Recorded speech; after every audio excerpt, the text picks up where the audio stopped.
Welcome to another DK Custom Products video. I'm Dwayne, this is Kevin, and this is going to be part one of a two-part series on riding a trike. What you need to look out for, what it's like transitioning from 2 wheels to 3, and just a blanket of information for anybody that's thinking about converting to a trike or just picking up a trike as a first motorcycle.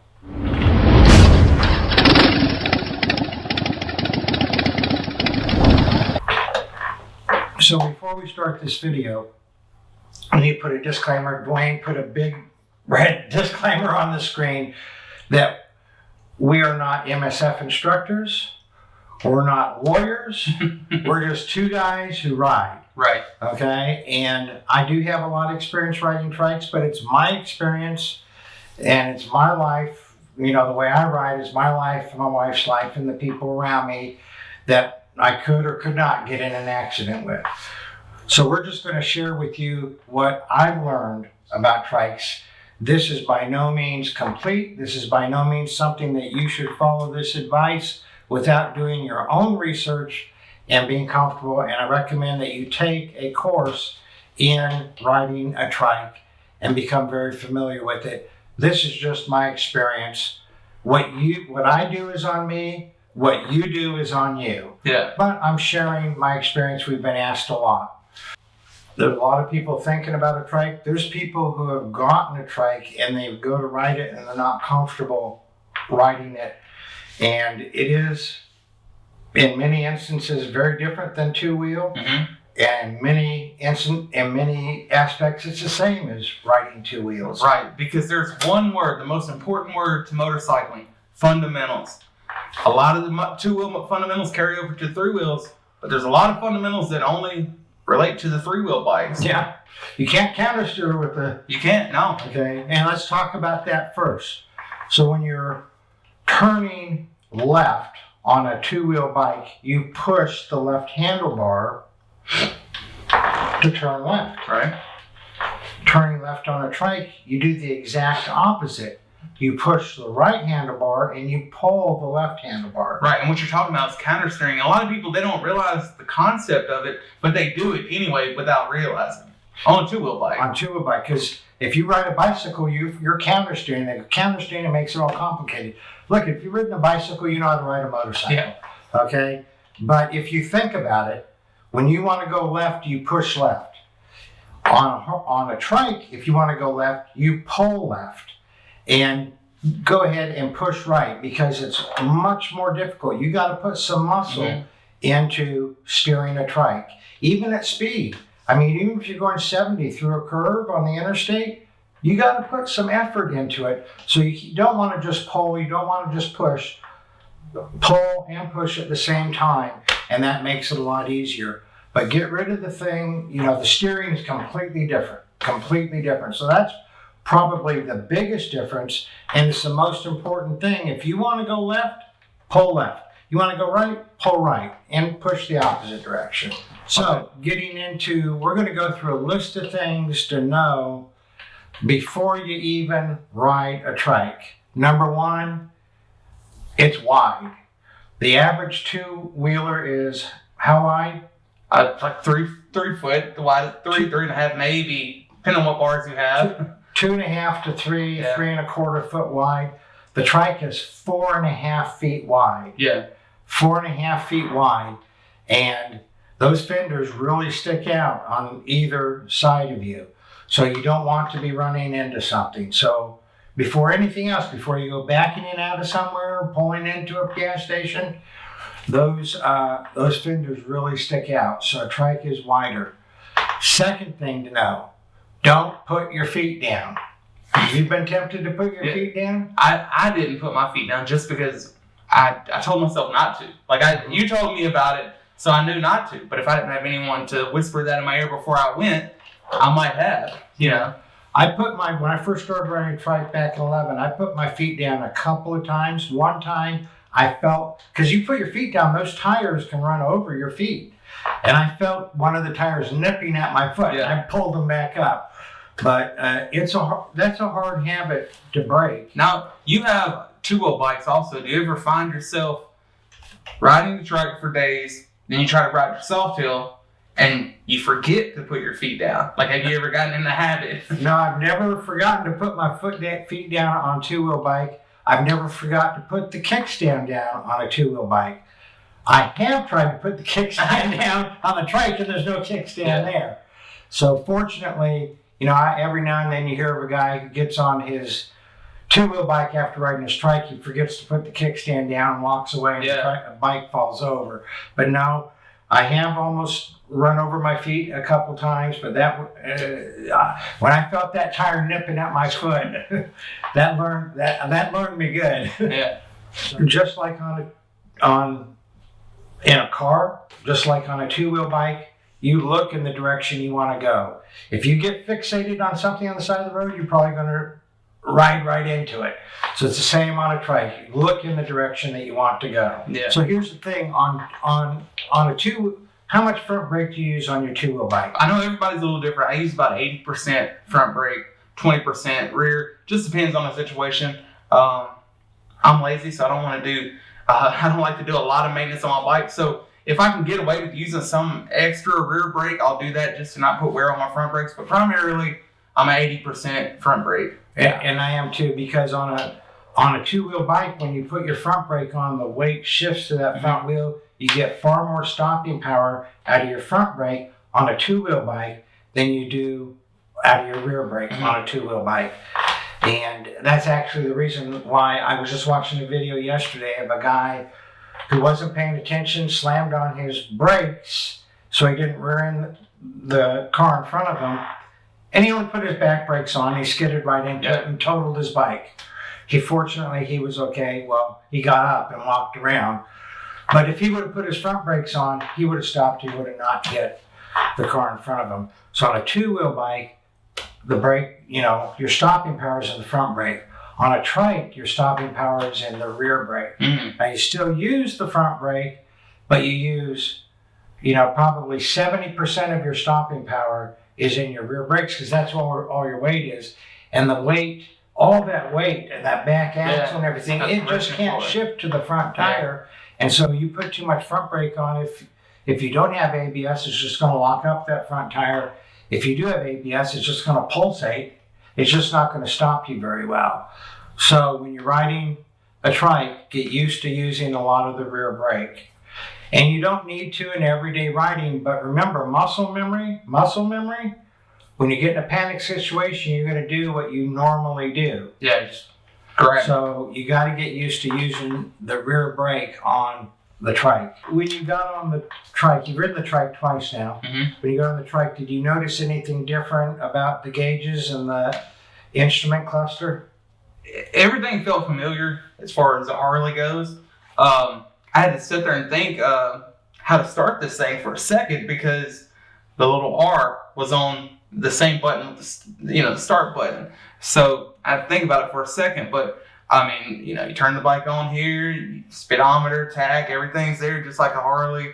When you're sitting on it, you feel like you're on a two-wheel bagger. You feel like it, but in that regard, I think everything is pretty much the same. I'm sure you're going to bring up some. There's only a couple differences. Is you have the reverse on the older trikes. The reverse is on the left side. On the newer trikes, the reverse is on the right side. Other than that, everything on the controls is the same. In the instrument cluster, there's two extra lights. There's a parking brake light and there's a reverse light.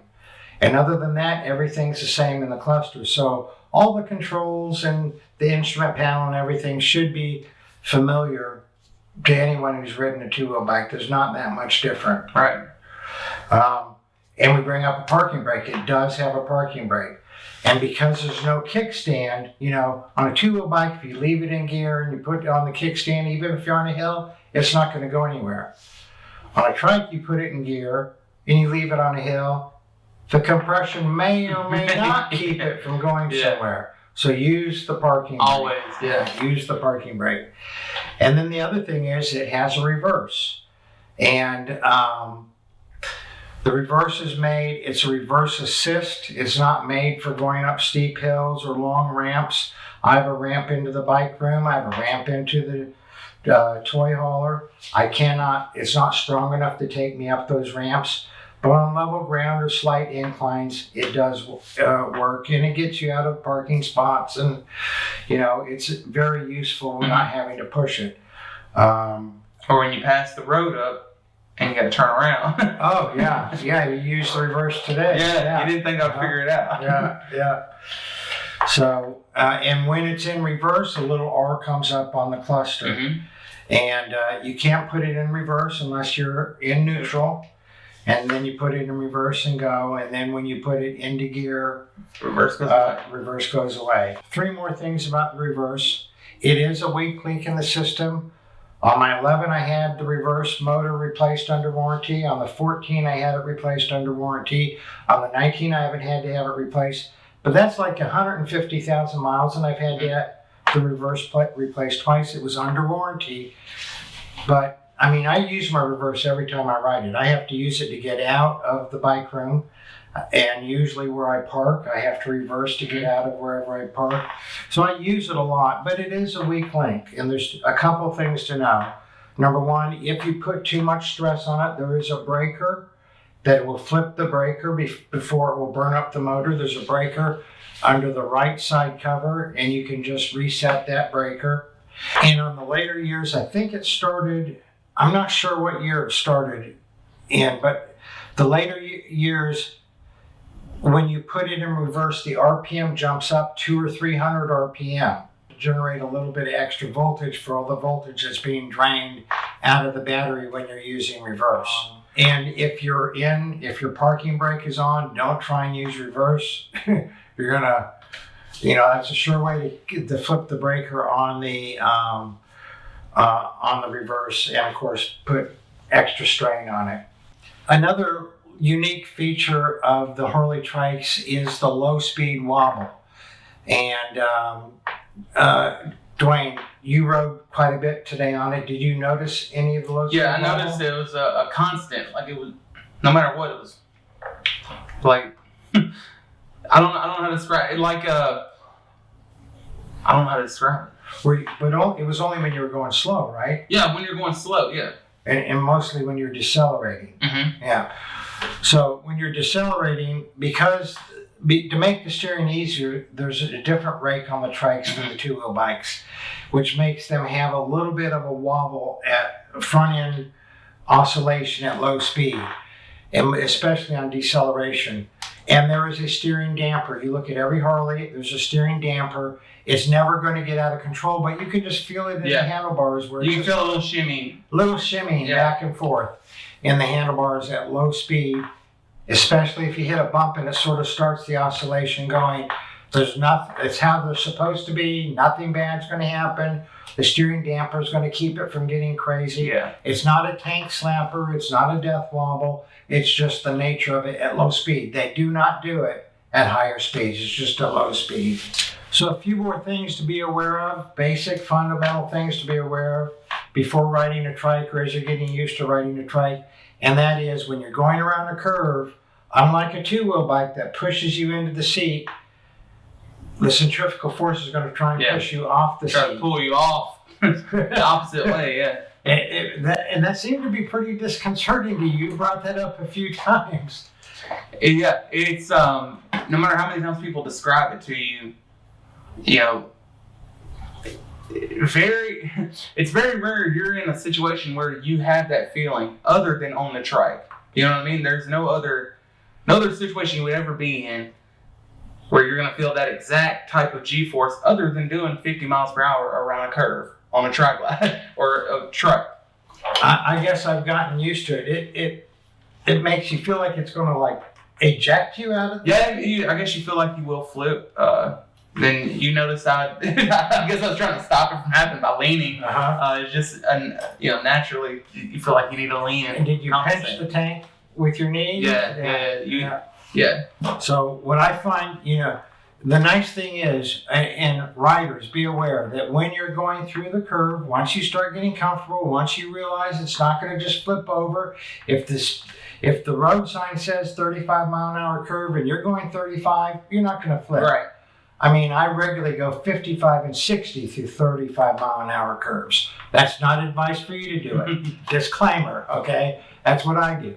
what I do is on me, what you do is on you. But here's something for you as the rider to be aware of. You have handlebars to hold on to. You can pinch the tank with your knees. Your passenger, all they have are the oh shit handles. All they have are those grab rails, okay? And yes, they have the backrest that comes out a little bit, but they feel the same G-forces you do going sideways, going through a curve, if not more, because They're sitting a little higher. Their seat doesn't have a bucket, sort of a bucket that they're sitting in, like the rider's does. And of course, they're not in control of the bike. So that's why I guess a lot of people get slapped upside the head or punched in the neck or something. But be aware that they're feeling that also, all that that lateral G-force going sideways. So just get used to that. Find out where you're comfortable. Get in a big parking lot and ride around yourself, no passenger, and then ride with the passenger and see where they're going to feel comfortable. But it is going to make you feel like you're going to go sideways. Now, a way to reduce the centrifugal force that you feel pushing you sideways, take the inside of the lane.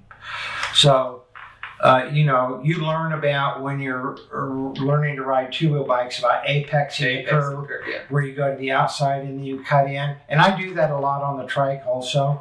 And trail braking also works on a trike just like it does on a two-wheel bike, which is very interesting. I didn't think it would, but it does. But if you take the inside of the curve, there's two reasons that reduces the amount of lateral force you're feeling. Number one, usually the inside, it's dropping that rear tire lower. You're getting more of a bank. Yeah. And when you get more of a bank, it pushes you more into the seat rather than out. And it's also shortening the curve, so you're not having as much G-force feel like it's pushing you. So for comfort purposes, for not feeling pushed so much sideways, take the inside of the lane, especially if you have a passenger. They're going to feel less like they're going off the side too. And while we're talking about going around curves, there's a really important thing.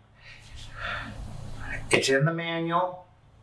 You would think that the Harley techs would tell you, but if you do maintenance on your trike, or you take your trike in for maintenance, if your rear wheels are removed and put back on, the lug nuts should be torqued to 95 to 105 foot-pounds. And within 100 miles of them being reinstalled, they need to be re-torqued. Yeah. It hasn't happened a lot, but it only has to happen once to you for it to ruin everything. Where the torque on the lug nuts weren't checked, and people are riding along, and all of a sudden a rear tire comes off going down the road. Oh, man. And it has happened, and people have got hurt, and people haven't got hurt. There's always thousands of dollars of damage to the trike. They are aluminum wheels. The lug nuts need to be re-torqued at no more than 100 miles. The manual says 100 miles. I do it at 50 miles.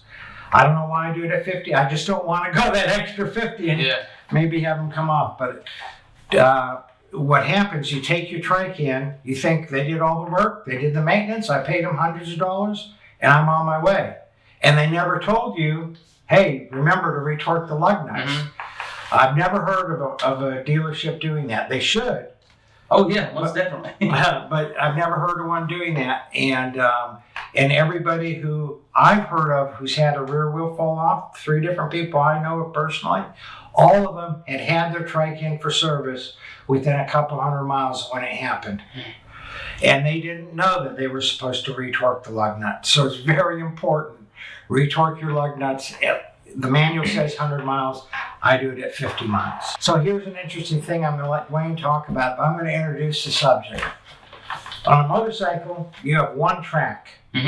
On a truck or a car, you have 2 tracks. Your left-hand wheels, your right-hand wheels. On a trike, you have 3 tracks. 3 tracks, yeah. What was that like? Oh, well, you can't dodge anything. I'll tell you that.